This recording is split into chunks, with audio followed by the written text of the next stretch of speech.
Okay, once again, we also have people from overseas joining. Welcome.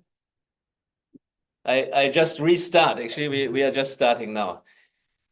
So I just asked for the reason why we are here. Nobody knows it yet, but that's why we are here. So and so Japan global leaders. How do you think? Is Japan a very global country? Is it very active? And are we very assertive with going onto the global stage and bringing our Japanese views and Japanese opinions to the world? Or is it maybe, could we do more? Maybe we could do more. Yes. Thanks to Inakage Masa-san, he's the director of the new Keio campus here. We are in a beautiful new building, which is very hard to find because the address is not yet registered, actually, on Google Maps. And we are very depending on these electronic devices nowadays. So yeah, we had to trick a little bit, and we have also a special guest tonight, Mitsui-san, and he's also on our advisory board. And the Mitsui Club is right out here as well. Good. So I have a presentation, and I will go through this presentation so that we can all get a little bit more a feeling about the intention of Japan global leaders. So make Japan global again.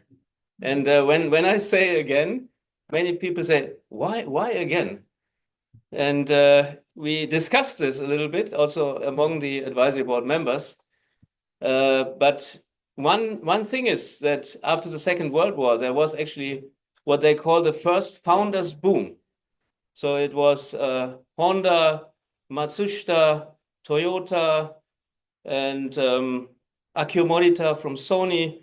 So there were extraordinary people in Japan who were innovative thinkers, and they brought Japan to the global stage, basically. So, and I believe, and maybe I'm one of the very few people, I said maybe 2% of people in Japan and maybe even less in the world might think that, but I believe that Japan can change the world. And I believe that Japan global leaders are necessary more than ever now. Why? Japan has remarkable leaders, but the world does not know about them. Japan is regarded as a fascinating culture and an oasis of peace and hospitality to world travelers. And yet we have a scarcity of English speakers, and people cannot act on the global stage. We have cultural and language barriers to entry of collaboration. The time is now because we are actually in horrendous crises. We call it a poly crisis right now. We have climate and biodiversity crisis. We have a widening gap between rich and poor. We have growing tensions, geopolitical tensions. Actually, right in this moment, Iran and Israel are fighting against each other. And there's a tendency, even in Western countries, towards autocracy and populist politicians. Japan can bring something to the world, I think. And Japan is now one of the most popular tourist destinations. There's a question, does Japan want to be only a tourist destination, or do we want to take part in the world? Then Japan is known for high quality products and service. perfection in execution, utmost hospitality, and rich culture. Our mission is nurturing an ecosystem for Japanese global leaders to flourish on the global stage and help scaling their impact and presence by creating opportunities and encounters with other global leaders. Again, here a few slides about where we are right now. We call it a VUCA world. Has anybody heard the term VUCA? Volatile, uncertain, complex, and ambiguous. This is a term from military. So you have to stay calm and take the right action at the right time. Geopolitical tensions, rise of artificial intelligence, shift of political systems to autocracy, climate and biodiversity crisis, depletion of resources. Where do we go? We have a crisis in leadership. And I haven't painted this, but I used artificial intelligence to and asked, I prompted actually to depict bad leaders, basically. And so you might tell who that is, but yeah, current leadership is broken. Tendency towards autocracy again, war and territorial disputes. And what do we need?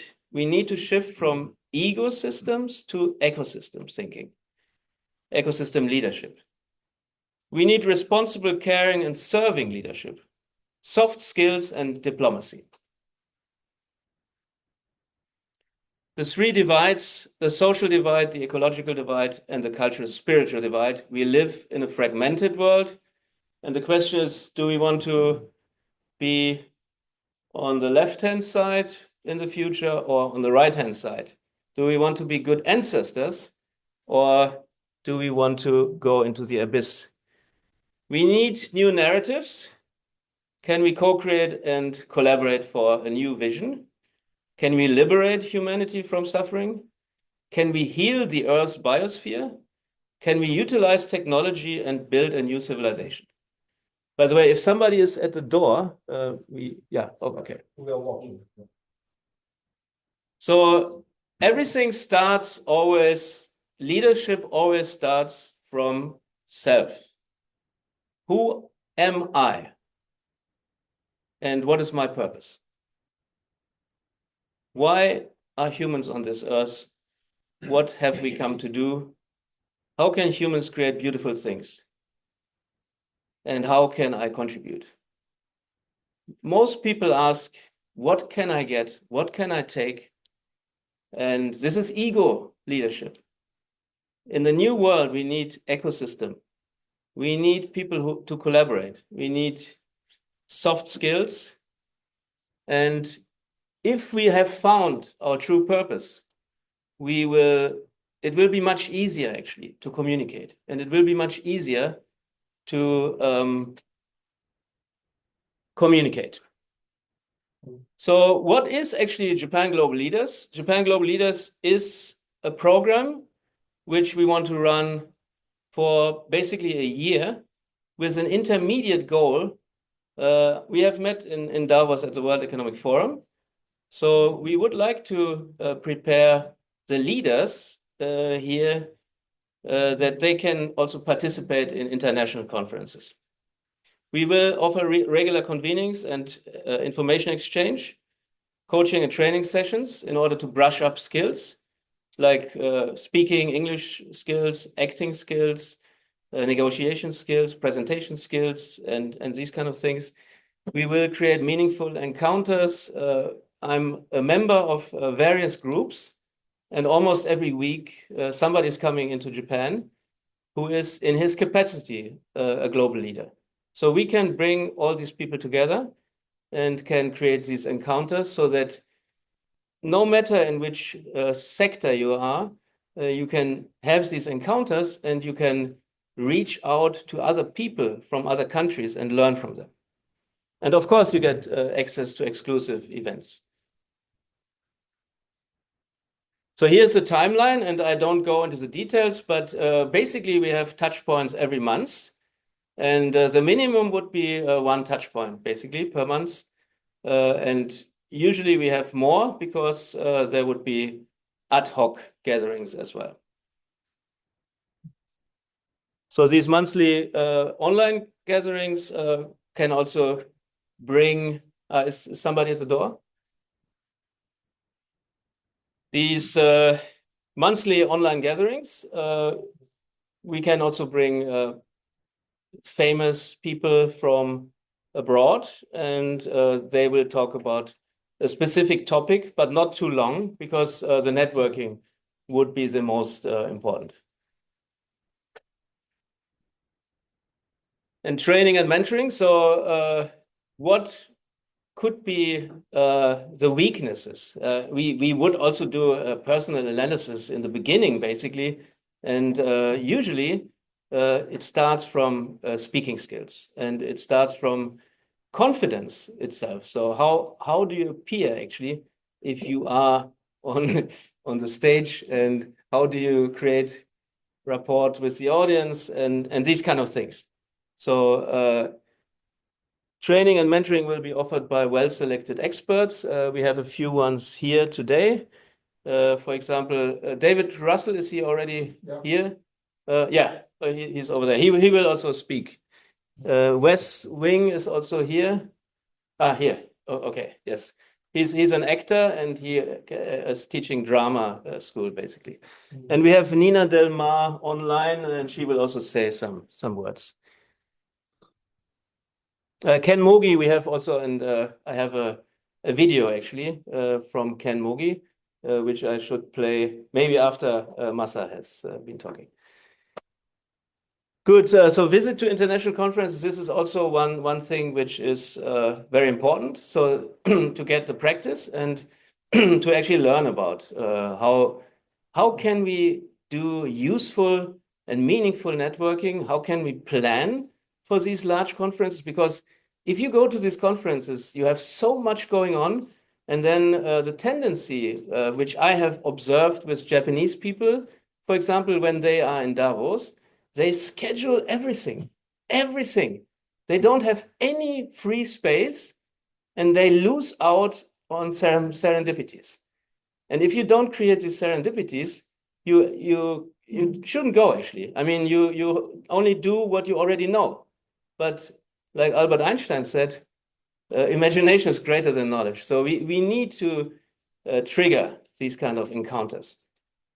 Hiro-san, he has been in Davos as well, and he was very much going with the flow, I think. So he had a lot of interesting encounters. So yeah, so this would be 2026, January 19 to 23. And then here's a list of all the other, not all the other, but selected other international conferences. And it's throughout the year. You always have these international conferences with PDIE group, with my other group.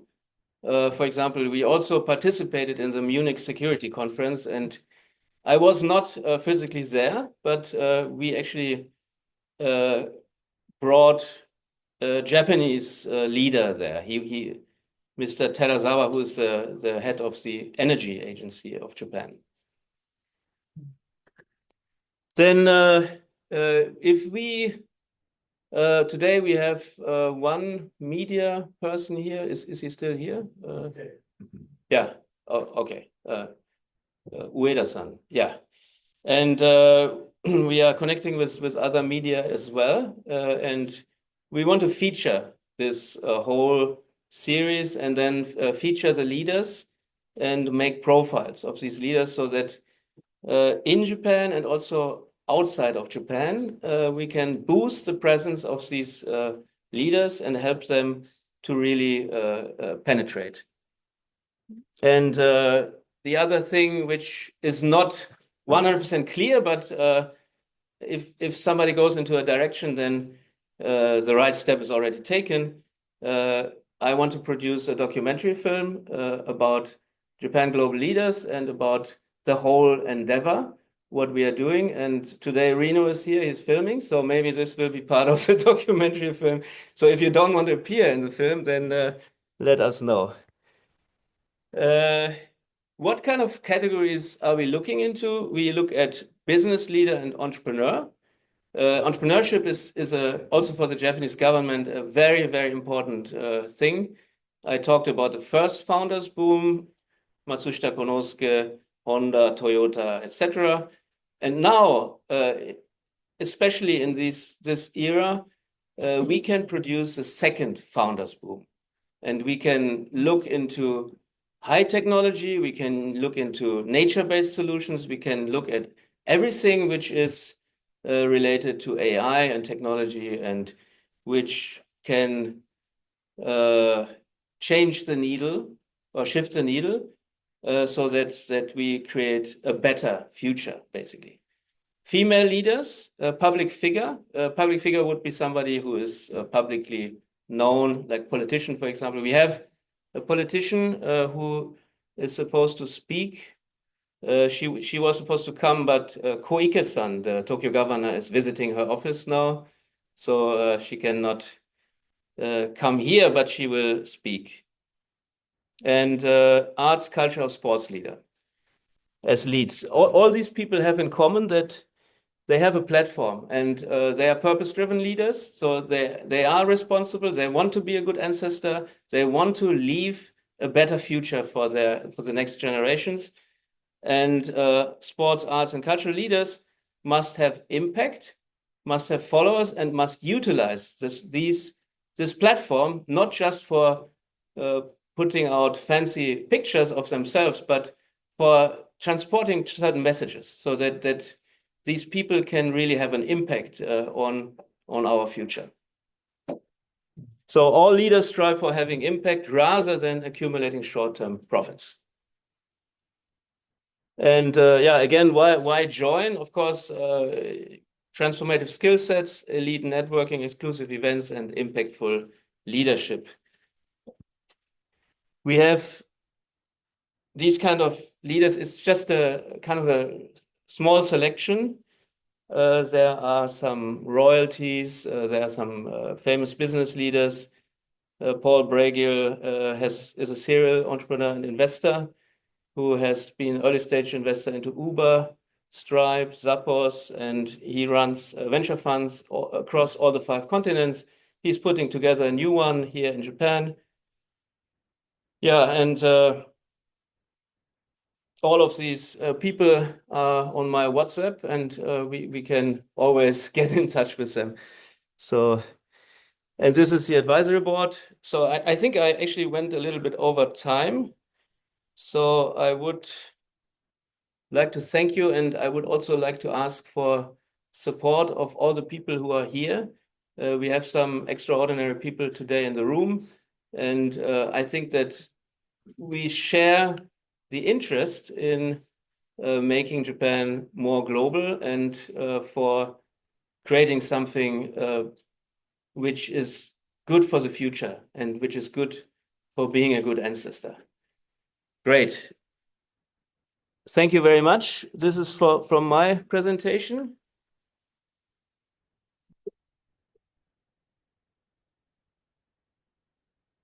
And yeah, now it's actually on time. So Masa-san, it's your turn. So can you switch the slides to this? No, I don't need slides. You don't need slides. Yeah, okay, so you just talk. So I make this big again and maybe pin this. Okay, good. All right. Welcome to Keio Star. So this is our brand new facility. We moved in 2 months ago.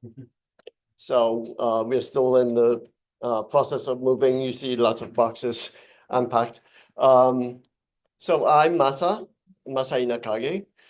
I'm the Dean and Professor of Keio University Graduate School of Media Design, which is also known as Keio Media Design or KMD. The school was launched in 2008 to celebrate Keio's 150th anniversary. The former president at the time approached me to prepare a new school. And I said, if I can do something very different, I would take the position. And he said, whatever I want to do, he will support. So since 2008, the school focused on new types of leadership. It is definitely global, but use the power of creativity.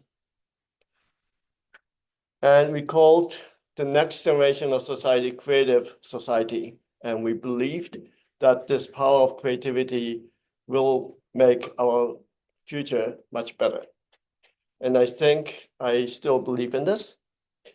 Now, about 2 years ago, I was also approached again to start a Keio university-wide center. It's not a degree awarding institution, but a center to focus on the topic of sustainability.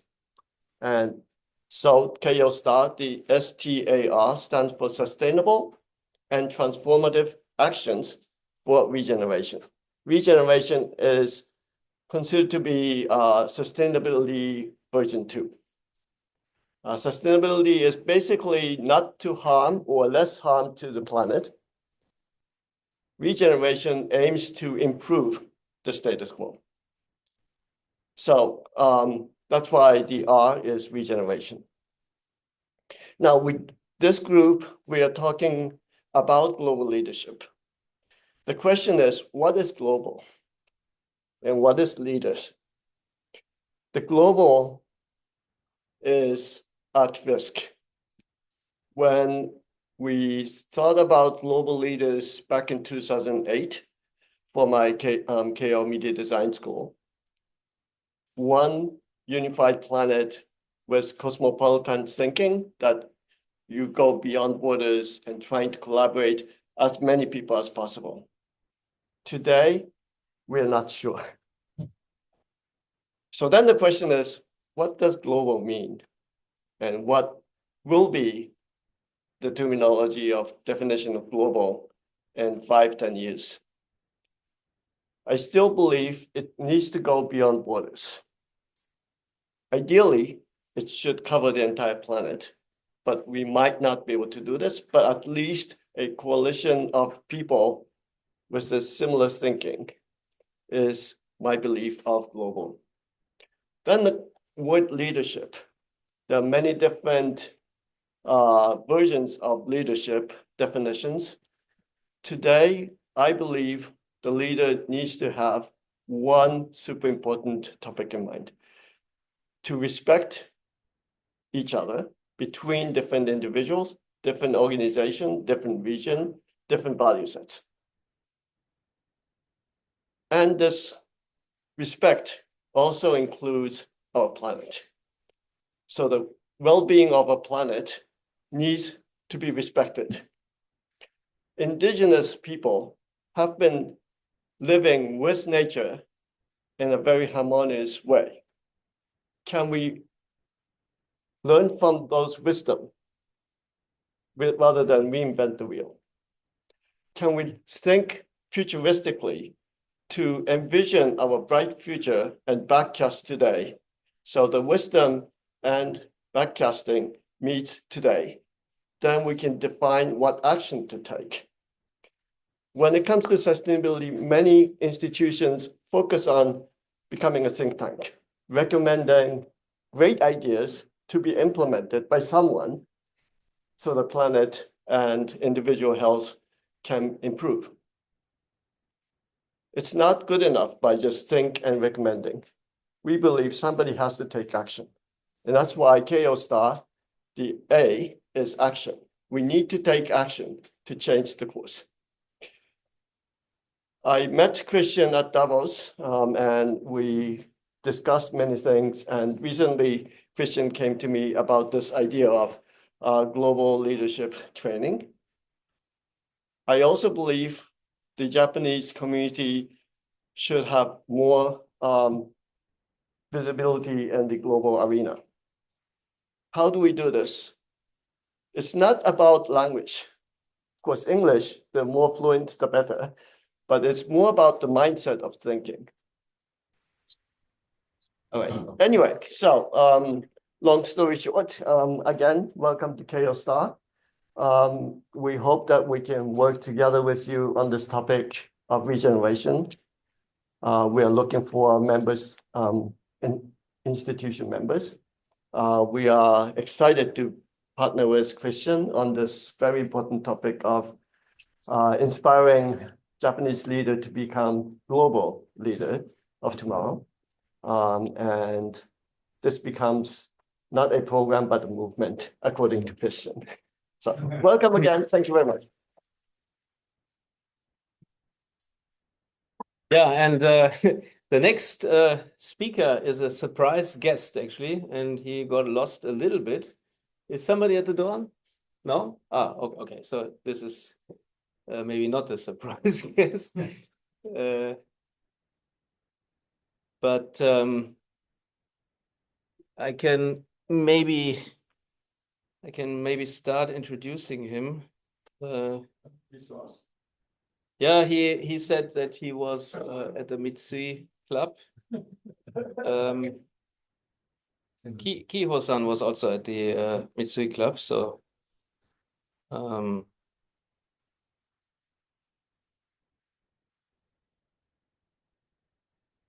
yeah, so in that case, we actually switch the speaker. Mitsui-san, are you ready to just have a short introduction? Yes? Not surprised. Yeah, you maybe you can come here so that people online can also see.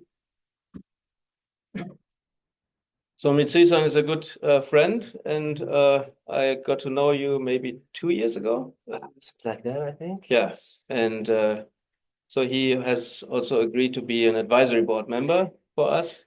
And now you can just briefly. Okay. Thank you very much, everyone. Good evening. My name is Hisanori Mitsui. As many of you probably know that I'm one of the family member of the Mitsui group. I mean, not the group, the company itself, but it's the family side. But after the World War, the family into the business has been detached and blah, blah, blah, blah, blah. I'm working as an architect nowadays, independently. I had experienced learning in the United States at Washington University in St. Louis. And after that, moved up to New York City, worked for Kohn Pedersen Fox Associates, who is building high-rise buildings all over the world. In Tokyo, you see the Roppongi Hills, Nagoya JR Central Towers, the one in Kyoicho, the building, and the Nihonbashi is the corner building where the Merrill Lynch was in it, I think. And after that, moved back to Tokyo in 2003, worked for Sakakura Associates, who is designing the houses, residences, and mountain, like second houses for the wealthy people. And after that, we also moved on to the Sakakura Associates, which is the related company, whose founder was Junzo Sakakura, and who was one of the apprentices of the Le Corbusier in France. And I had an opportunity to work for the overseas projects like the Japanese embassy in Iran. Well, currently it's under the how do you say that, war? I'm not sure, conflict right now. We designed the Japanese embassy in Tehran, and also the embassy in Belgrade. What's that? What's that country name? Whatever. Anyway, also small train stations up in the Saitama area, or the Besso, which is the secondary house in Karizawa, which has like 850 square meters. It's a huge house. But I was able to help designing those buildings. And like 4 years ago, during the COVID pandemic period, I started my own practice, and currently I'm doing a really small business because of I'm the single person working there.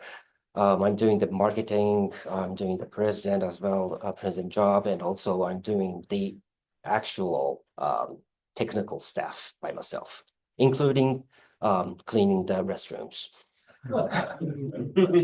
Whatever, I mean, and so I'm currently in the process of trying to expand my business as much as possible, but kind of slowly going on.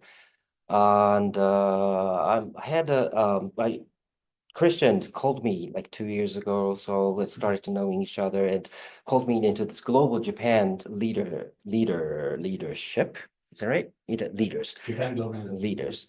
And I wasn't sure what am I possibly can be done in this group. But anyway, I just hopped into and started to put my name on it. And well, of course, I have an access to those Mitsui groups and the companies, so I can speak to those guys. But unfortunately, those guys are not really like ownership companies nowadays. It's more like a なんていうんだっけ。In Japanese, we call it the salaryman president. I don't know how to say that. Do you know? salaryman 社長。Work for hire CEO. It's the president's being raised from the inside, so it's not like a owner's president. So they have a less なんていうんだろうfreedom to expand or do whatever for their businesses. Like a Mori building, the Mr. Mori, he was the president, so he had more freedom. So to do something. So the Roppongi Hills is quite extraordinary designed. You don't see that kind of building for the regular developers in Japan. So it is said that that kind of ownership is nowadays losing in this country. But I think the like AI or whatever those IT people are starting to develop in this country also. It needs to catch up more United States or maybe Europe. But I think those people maybe can be able to expand their business to overseas and become like an owner company. And that is also a good chance. I thought it's a good chance for selling Japan into the overseas as well. So I'm not sure what I can do for this group, but more than happy to join. And also, please, if you notice anyone who wants to design some housing up in the like mountains, please just call me. Thank you.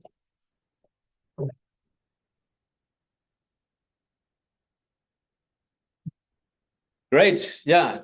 So, I mean, it's an honor to have you here, Mitsui-san, and it's such a long-lasting tradition.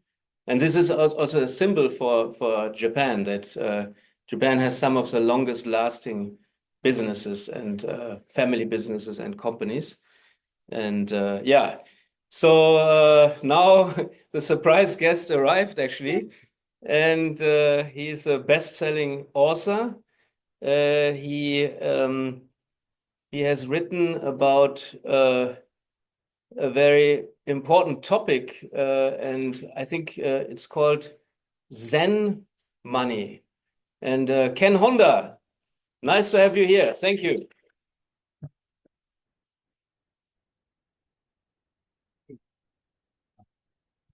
I just wanted to drop in and say hello. My name is Ken Honda. Can you stand in front of the... Oh, here. Yeah. Okay. Oh, that's right. So I'll be here. Now I'm famous now. So my name is Ken Honda. I've written about 100 books on happiness and money. So the latest one is called Happy Money. So I'm one of the very few authors as a Japanese who've been traveling around the world talking about happiness and money. So my dear and respect Professor Mogi will be here. So I think I just wanted to say hello to everyone. And really want to support Christian for all the things he does. And I'm just a little worried. Japan is, as you can see, we are stuck in the small happy bubble. So we need to kick young people out of Japan and then invite more international students here. So I'm so happy to support you and your organization as much as I can. I just found out I have more than like 6 million miles to play around. So I'm just thinking of inviting all the young people from overseas.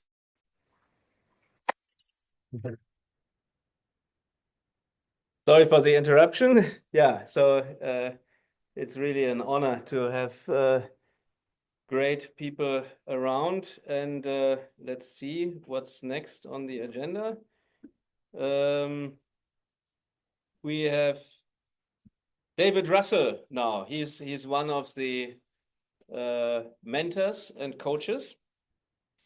And he's also a best-selling author. He has written in the end of the 80s, he wrote a business book which all American business travelers read before they came to Japan. Keiretsu, I think, was the name. David Russell, thanks for being here with us today. My pleasure. Let's see. Yes. Can you see me? Oh, that's too bad. Okay. Hi, well, at least I don't have to tell you my name. Sorry, I'm still drip drying here.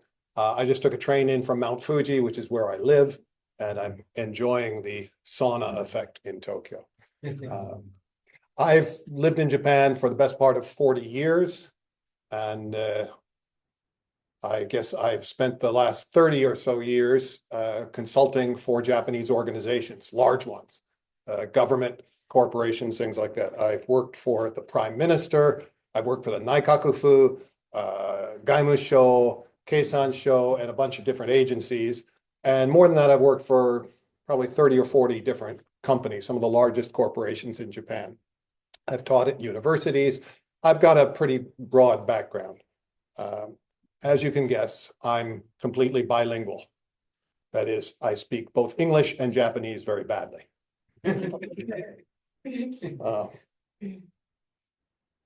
I feel very privileged to have been able to work in all these different organizations at a very, very senior level. Usually in companies, I'm working directly with the shacho or kaicho of a very big company. And much to the consternation of my foreign friends who love to come to Japan and criticize things, in my experience, all of these senior executives are very bright men. I'm sorry to say they're all men. That's another problem we have to address, but let's not go there today. That's something for our New Japan leaders to take over. But yes, all of these men that I have met are very, very bright.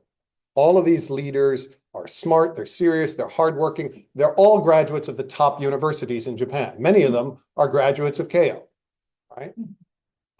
These are the men who lead this economy. However, 99% of them have never lived overseas.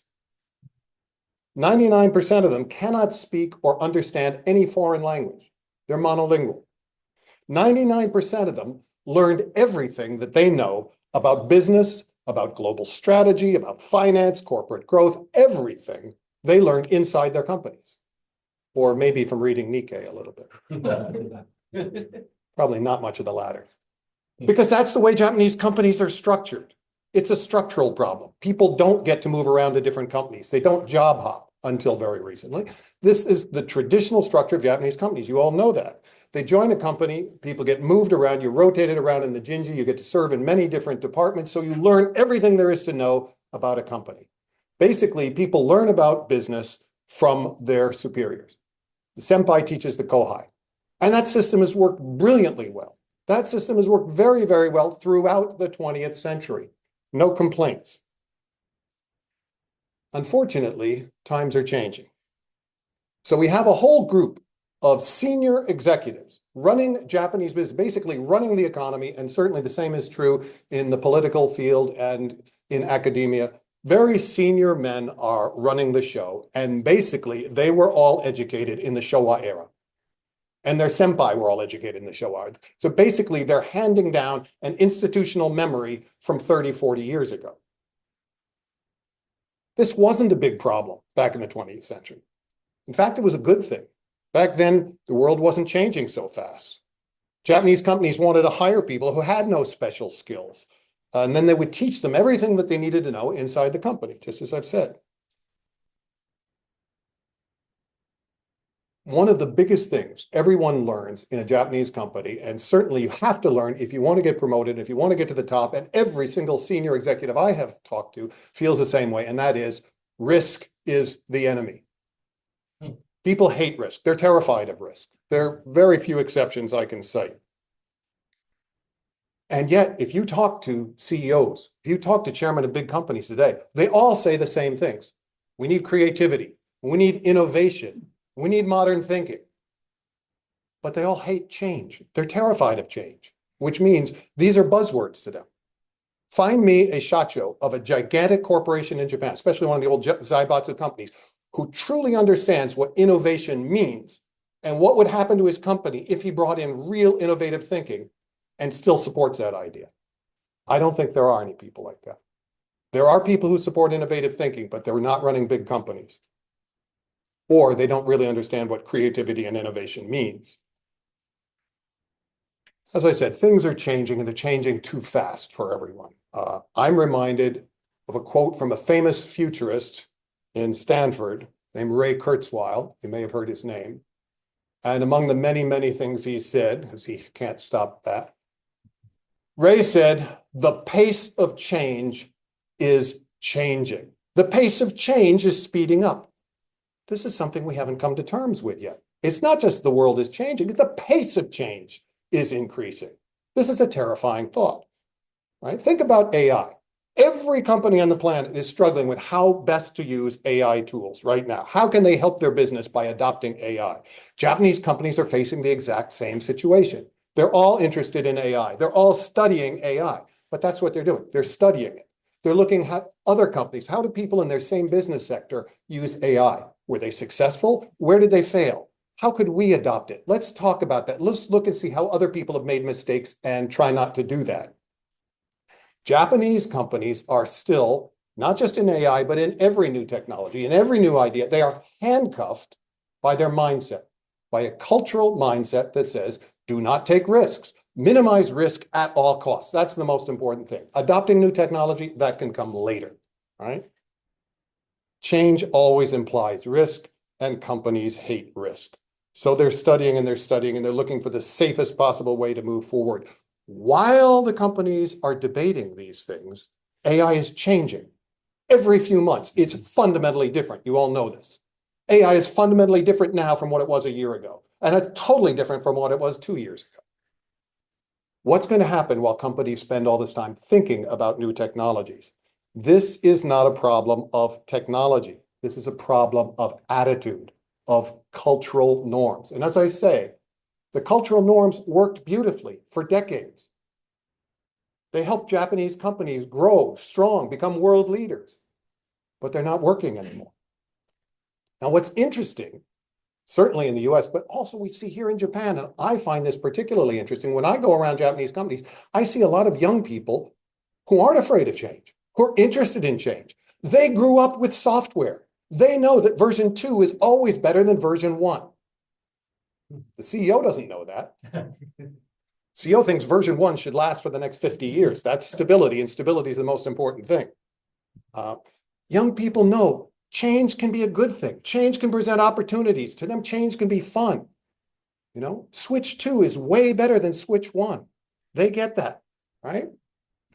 So this attitude that maybe things are not terrifying, maybe change is not something to be resisted, but change can present opportunities. Change is a good thing this is a radical, radical thing inside Japanese organizations, not only corporations.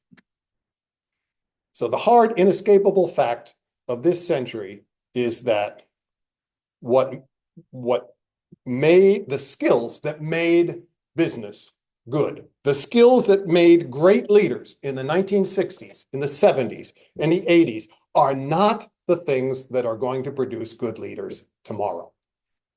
And Japan needs good leaders. It needs great leaders. And the world needs Japanese leaders as well. The old skills are not going to do the job. That's why things like this exist. That's why people like us are here talking about these things. The things that made Japan strong in the 20th century will not make it strong in the 21st century. On the contrary, they'll hold it back. They'll slow it down. And if you look around, you'll already see that. They're already slowing things down.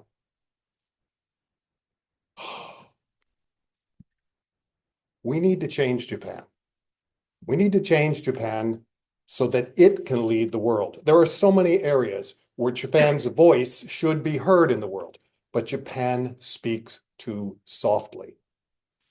This is the same problem I have with all of my clients. That people who have good ideas speak too softly. They're afraid to go out. They're afraid to make a statement, to be bold, to take a risk.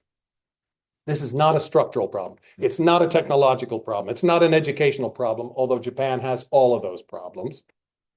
The biggest problem is this cultural mindset. You can't just turn a switch and change a cultural mindset. So as I go around working with all these big companies, I find no shortage of intelligence or even creativity. Everyone says Japanese aren't creative. Nonsense. But that creativity, that intelligence, that innovative thinking is usually being held back. Part of it is being held back because of middle managers, sometimes senior managers. Usually it's middle management that is terrified of change and wants to keep people down, right? It's managers who are stuck in Showa era thinking that holds back a lot of this creativity. But the other half of it is not the manager's fault. It's the fault of these people themselves. These very bright, very talented people that I see in Japanese companies are afraid to break out of that cultural mold. It's too scary. It's too risky. People with outstanding skills and outstanding talents often lack confidence. They're handcuffed by their cultural training. They've learned to keep quiet even when they know more than their superiors. They've learned to be overly modest, avoid speaking out, avoid criticizing other people even when other people are wrong. Even when the other people who are wrong are promoting things that will hurt their company. People who know better have learned to keep quiet. If you've been in any Japanese company, even any organization, you know how true this is. Right? AI, modern technology, all of these things cannot change attitudes. It cannot change these cultural norms, right? And yet, the world needs Japan, and Japan needs new leaders. Japan needs people who embrace change, people who are not afraid to fail, people who are curious about the world outside, people who are ready to go outside of Japan, learn new things, pick up new languages, meet other people, take risks, learn things, bring that information back to Japan, and change Japan from the inside. Most of all, it needs people who can communicate, people who can learn and understand and communicate to themselves, to their friends, to people outside Japan. Japan needs new leaders in every field, in politics, in business, in science, in music, you name it. Every field you can think of, we need new leaders. I know for a fact that Japan has the brains, the skills, and the desire to change the world. It's time to encourage that attitude. It's time to encourage those people and help them to become global leaders. That's what we all need so badly. And I, for one, am looking forward to that change tomorrow. Thank you, President.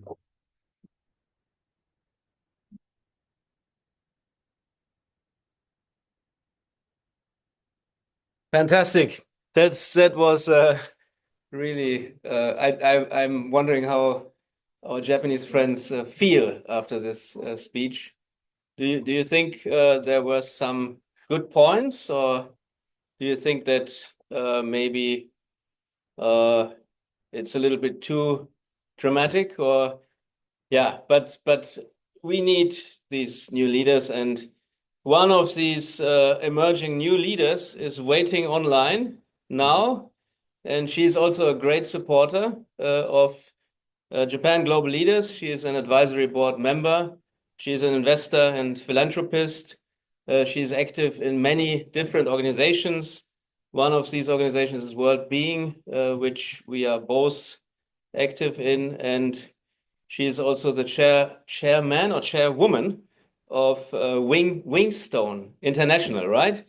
So I will just pin here, and Mimi Ishio, the floor is yours. She is in Kobe, I guess. She couldn't make it today, but she's here with us online. So Mimi, go ahead. Nice to have you. Hi, thank you so much, and good evening, everyone. I'm Mimi Ishio, Representative Director of Wingstone Japan Foundation, and it's an honor to be here tonight with people who really care about Japan's future. Well, my husband and I focus on something like give back to society now because our question is what we can leave for this planet. And my family loves natures and animals. Like my husband never kill like even small insect like ants or like mosquitoes. My daughter, she has been learning how to protect sea animals in Canada when she was a child, and since then, we often talk about how we can protect animals or sea animals. Like at our dinner table, we will always talk about like how we can help all creatures on this planet. And for me, all of my charity work comes from the feeling that I want to protect something that something my family loves or my loved one loves. And I think you feel the same way. Maybe you want to protect something that your family or your loved ones love. And across the world, I really hope that, Japanese people can stand up together as a global citizen and work together. By the way, as you may already know that, even though we have so many wonderful and talented Japanese people, but their contributions aren't recognized widely enough internationally. Like when I'm invited overseas as a speaker, I sometimes find myself as the only Japanese there. Like that's mottai-nai. So now it's time to unlock Japan's global potential. And Japan Global Leaders is more than just a leadership program. It's bringing Japan's valuable qualities and ideas to the global conversation. And we are nurturing the next generation of leaders, including my daughter's generation, rooted in Japanese values like respect, Zen mind, and harmony. So this initiative gives young generation access to the world-class mentors like you and international opportunities and the kind of mindset that needed for true impact. So and the important for us is to think about what we can leave for this planet. I always think about it and take action and move forward together. And this place tonight is the beginning. So I really appreciate you all that you're like coming together, like being part of this journey. Like we have amazing mentors, we have amazing teachers, and role models. So I feel like we can empower Japan for global impact together. So I really appreciate it. Thank you so much. Thank you. Yeah, so we have Takako Fukami here, but let me see. Let me just check, because she was supposed to come. She is a member of the same political party like Koike-san, and she has a campaign office, and at this campaign office, just by accident, Koike-san appeared before she wanted to come to our event. So she is now I sent her the Zoom link.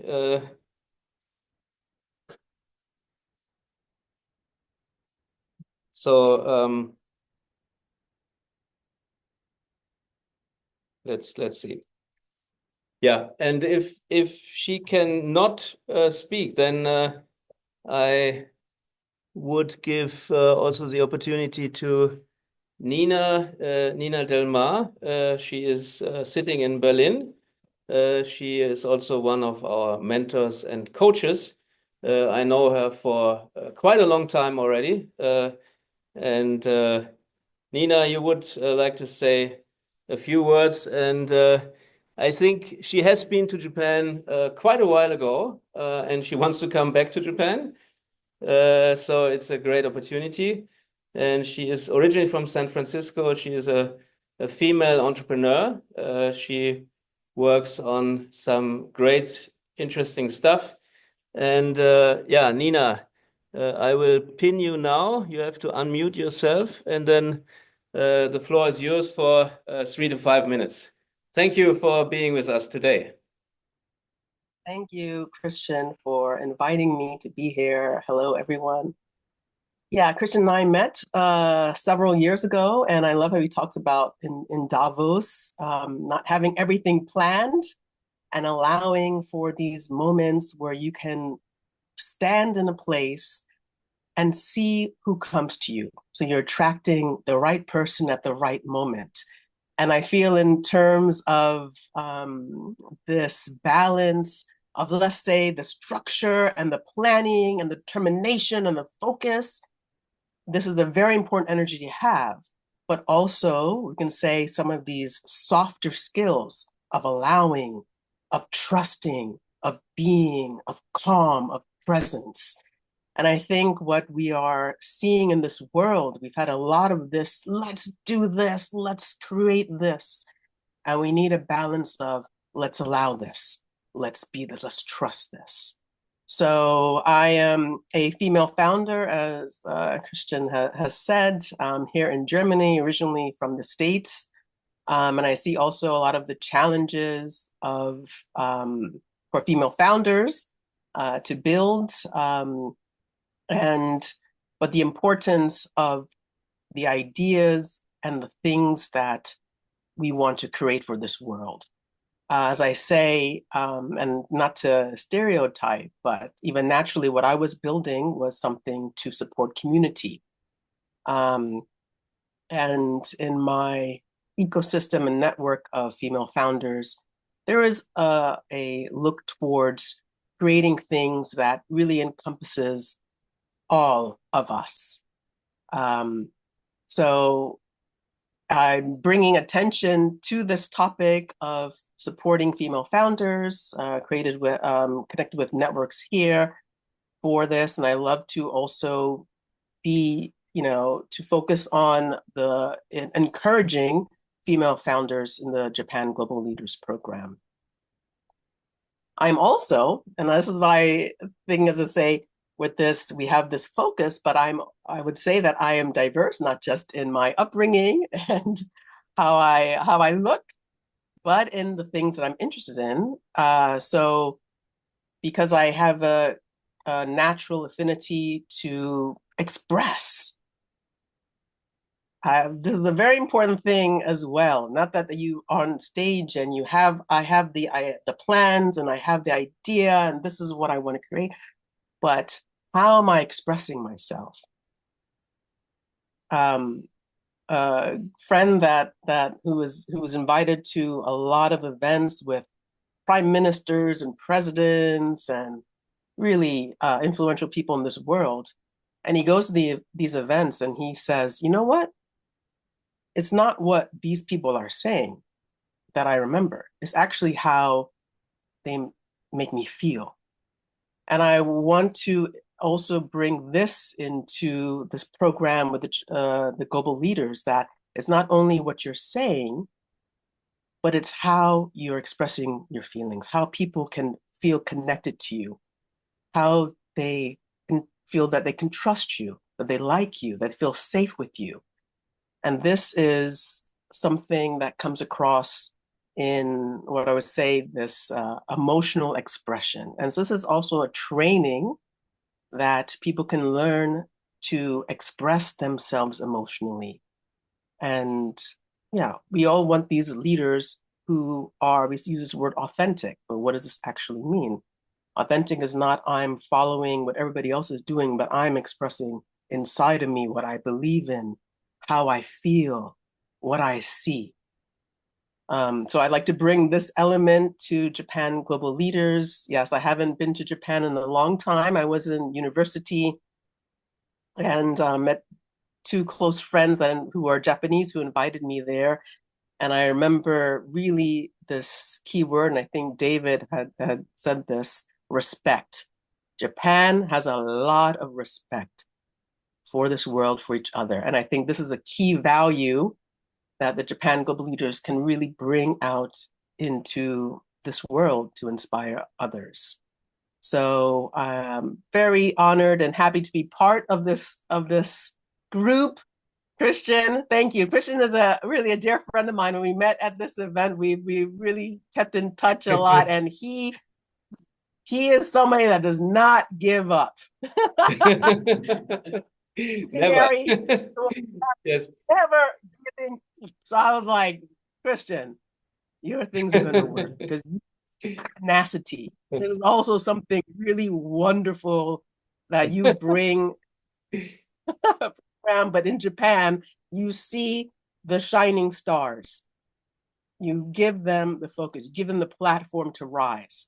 So you have a lot of all of us are supporting you, supporting this program. Thank you for bringing us together. We're going to do great work. Thank you. Great. Thank you so much. Thank you.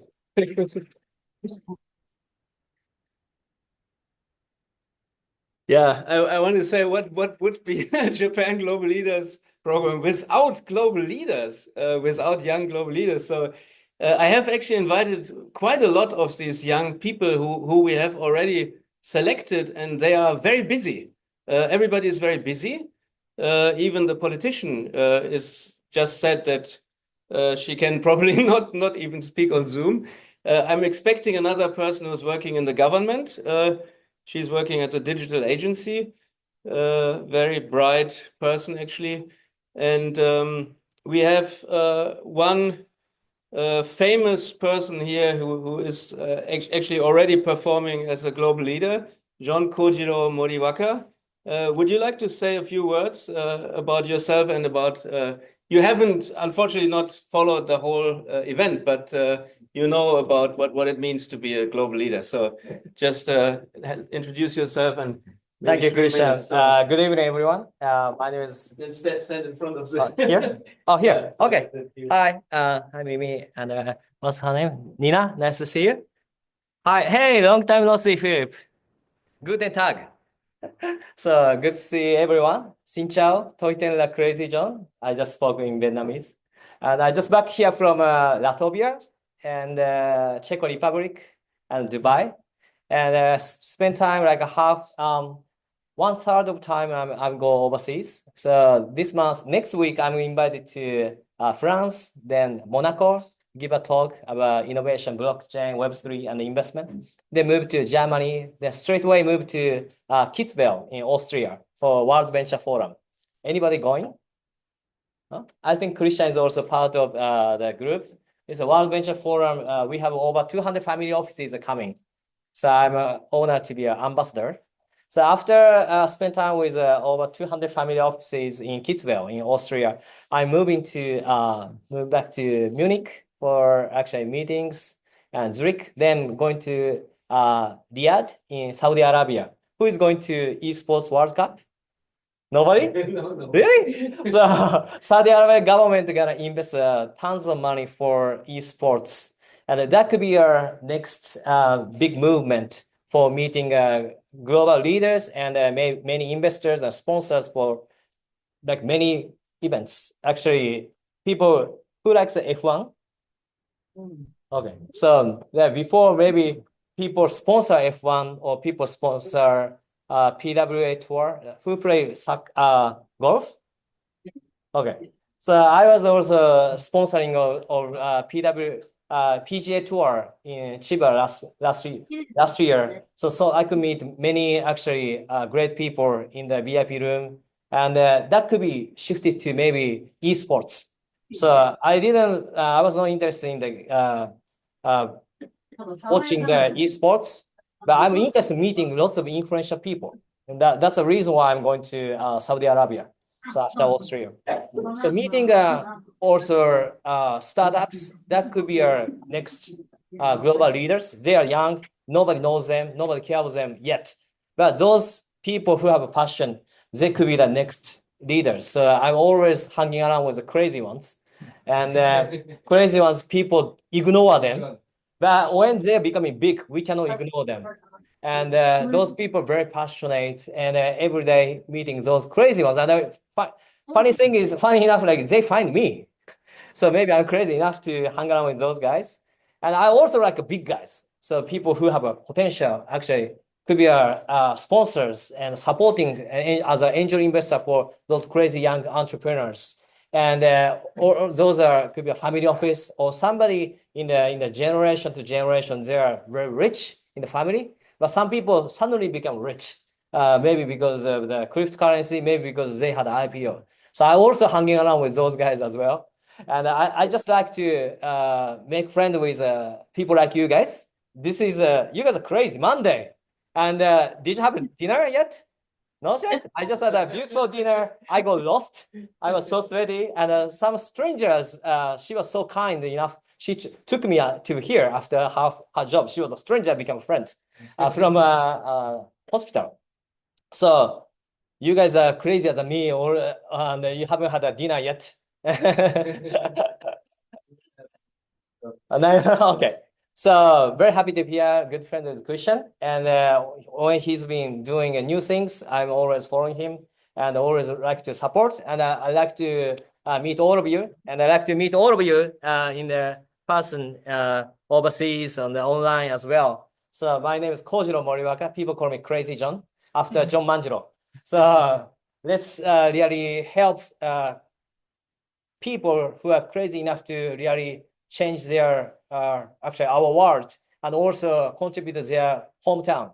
So I will also go back to my hometown is most important. My family is the most important. So once a month, I'm very busy traveling all over the world. I spend my go to see my parents for 1 day or 2 days in my hometown. I originally from Choshu, Shimonosuke City, where 8 prime ministers are from. So my cousin is running the mayor after he was a secretary of Shinzo Abe for 8 years. So we try to help local government, and also I often have an opportunity to have a fire chat with big politicians as well. But I don't care big or small or whoever want to contribute, happy to collaborate. So let's make a friends to change the world. Thank you so much, Christian, for the opportunity. Thank you, everyone. Stay hungry, stay crazy. Thank you. Great. So Takako-san is also now with us from the campaign office. And so you had Yuriko Koike at your office, or she's still there maybe. And Hello. Yes. Hello. Hello, everybody. My name is Takako. I'm the local assembly member here in Chiyoda Ward. And I was so excited to join your event tonight, but sorry, Governor Yuriko Koike just arrived at our campaign office to support the Tokyo Metropolitan Assembly election, so I couldn't be there. I'm so sorry about it. Probably next time I would like to join it. Before I go for election, I created my own company that I did the startup, but the situation didn't go forward, so I decided to be a politician and then do something for the society.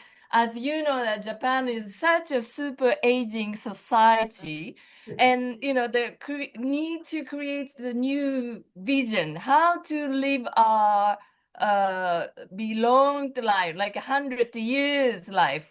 And now collaborating with the government, I am try to do the new things. And then also I will create a new company collaborating with the French company. I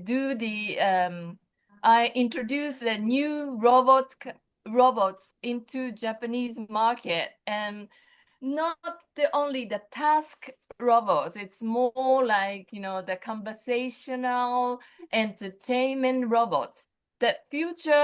I wish that future should be more bright and fun, and so I do my best. I hope that next time I'll be there and then discuss with you.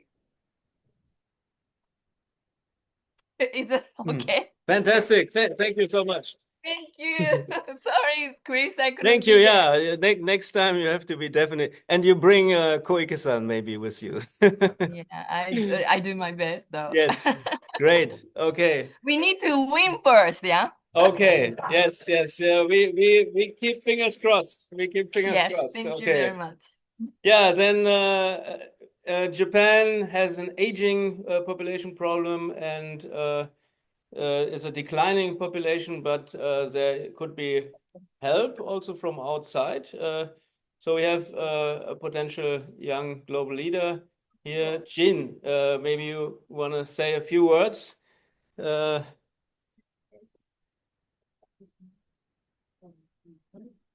already sit at the back, but there's a person still decided to call me, so I have to come here. Hello everyone on Zoom. So my name is Jin, and I'm originally from Vietnam. I have been in Japan for 8 years. So my journey started when I was selected to represent Vietnam to join a Young Leaders Summit when I was 18 in Vietnam, in Morocco. And that was the first time I ever travel abroad or ever get on the plane. And I get to the summit with 100 other really excellent young people around the world. And I realized that, oh my God, I know absolutely nothing about what happened outside Vietnam. So after that summit, I come back to Vietnam and I decided that I have to do something. So I closed my eye and I pick one point on the map, and then here I am in Japan. So currently I'm working in SBI Group, a Japanese financial group, working on the digital asset arms, because I really passionate about the idea of the blockchain technology that empower the money system and the financial system. And that's something also like some speaker also mentioned, like the innovation and technology that make people uncomfortable. So I like to do that. So when I heard about Japan Global Leaders from Kristen, I'm quite resonate with the mission of the organization, like bring more globalized environment and leaders and young people to Japan. So I hope that I can be a tiny part of the network, and hopefully can have a chance to meet and learn from all of you. Thank you.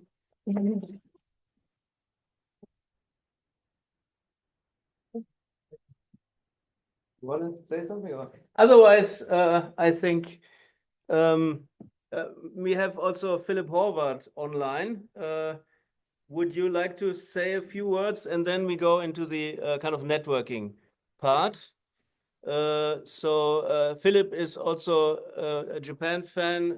He has been the first time I don't know if it was the first time, but 2017 he was here in Japan, and we kicked off a PDIE group at the BMW space, and so he's always with me or with us when something new happens, and he's a futurist and a culture catalyst.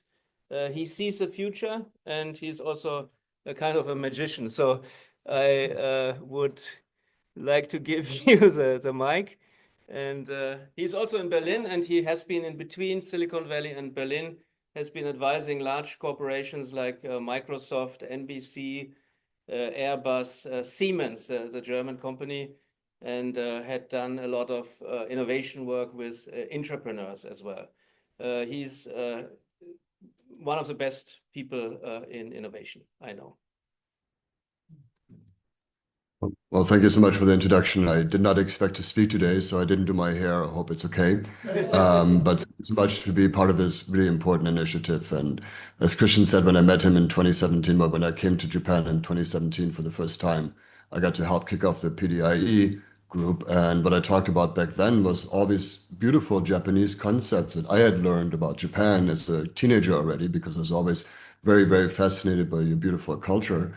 And there were so many concepts, right, that I thought, really applied to modern leadership. And I was kind of surprised that they weren't in the foreground more. I mean, everything from the typical ones that are known like Ikigai or Kintsugi or Mushin, right, beginner's mind, but also the idea of Tsuzoku, right, really breaking the routine. There's so many beautiful concepts that are inherent in the Japanese culture. And I hope that in the process of what you're going to be doing here, that you remember, right, really remember, bring back the members of your own culture into what you can teach the world. I think you have a lot that is really gorgeous. And every time I come to Japan, I'm so blown away, not just because Japan is one of the best foods in the world and I love cooking, right? So I'm always blown away by that. But what I love about the cooking there too is this attention to detail, this appreciation for life. And Mimi talked about this appreciation for life before, right? And this really being conscious of your environment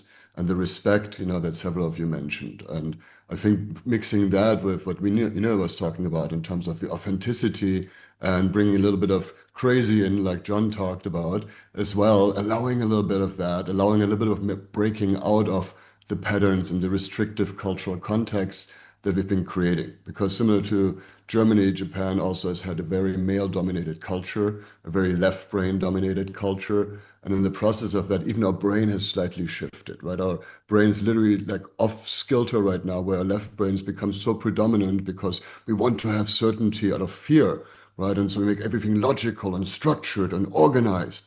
But the real flow states, the real creativity, innovation, emergence happens in this interplay between chaos and order, right? Where we, on the one hand, need to allow ourselves to surrender to chaos and allow ourselves to, like you talked about earlier, create those synchronicities, be open to the moment, be present, right? And allow not knowing, and it's okay to not know. And then we can build systems, and then we can build structures that work for more people. And right now, as we are watching the world, systems fall apart and crumble because we have more information. And, I love Nina's background there. We've had pictures of Earth from space since 1986. We know we're on a planet together. And this underlying knowledge has actually created a lot of depression and anxiety in the world, because we've known that we need to be different kinds of humans and that our current systems don't work for enough people. And so our job right now is to become leaders, people who literally, what the word means, cross the threshold into something new, dare to go into the unknown a little bit so that others can follow our path. So I really applaud all of you for being here, for taking the call, for listening to your own genius saying it's time for Japan to show up in the world and become global leaders. So congratulations for doing this important initiative. And I hope I have a chance to contribute to it at some point by, bringing whatever I have learned from around the world to your initiative here as well. So thank you very much, Christian. Thank you, everybody here. Thank you, Philip. Thanks very much. So we are coming basically to the end of the program today, but I also wanted to have a little bit of an interactive part, and we can do it as kind of casual networking, but we could also discuss, for example, if there are some questions, we can take questions. And before we close, I also wanted to say from my side that, of course, running this initiative also requires funding. It requires certain things that, and we have a lot of people in the room who could maybe contribute to this in one or another way. We have people who can nominate Japanese global leaders. I want to have it quickly. I want to start this month, basically, with the first session. It's people always say it's unrealistic, but it's realistic. We can do what we can imagine we can do, and we don't need to start with 100 leaders. We want to have a maximum of 20 leaders for the first year, and we will start. And then we have touch points every month, basically.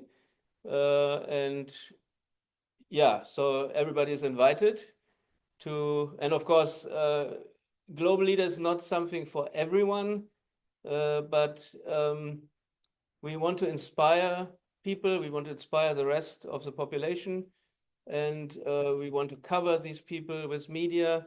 We have Ueda-san from Nikkei here today, and I hope that Nikkei will also help us to get the word out a little bit. And then we have other media as well. Yeah, so for everybody online, thank you so much for being here. Thank you especially for Mimi, who has been a great supporter so far. And thanks for Nina and Philip also to be here. And thanks for everybody here in the room. It's a beautiful new building. Thanks, Masa-san, for hosting us here. And